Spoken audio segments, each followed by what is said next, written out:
Voici une méthode expérimentale pour déterminer la circonférence, c'est-à-dire le périmètre, d'un disque, d'un cercle, d'une roue.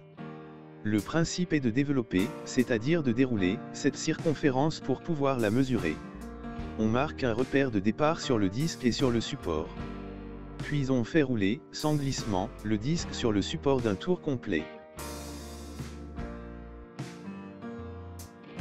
Il reste à mesurer la longueur correspondant à la circonférence.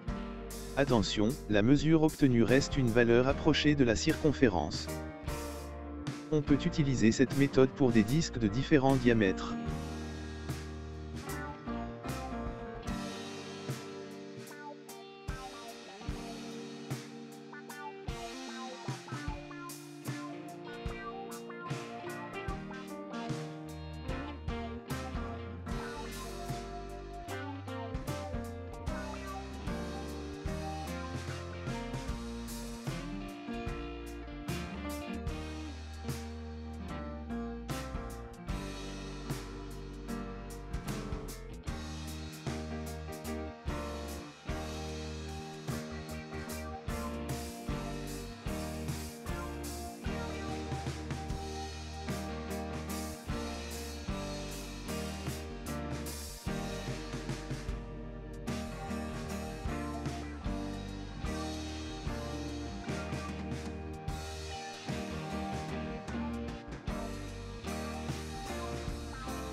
Changeons d'échelle et de règle.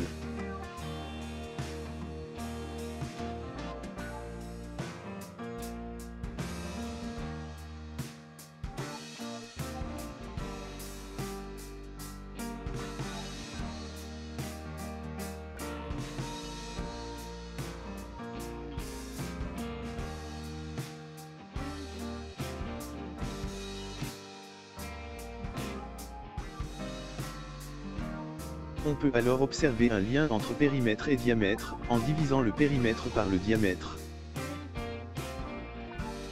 6,3 divisé par 2 est égal à environ 3,1.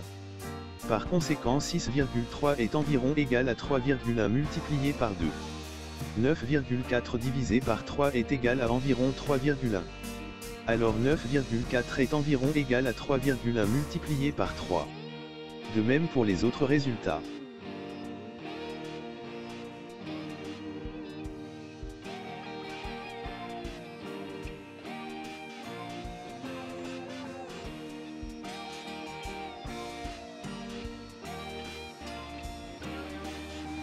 Il semble donc que le périmètre se calcule en multipliant le diamètre par un même nombre, environ 3,1.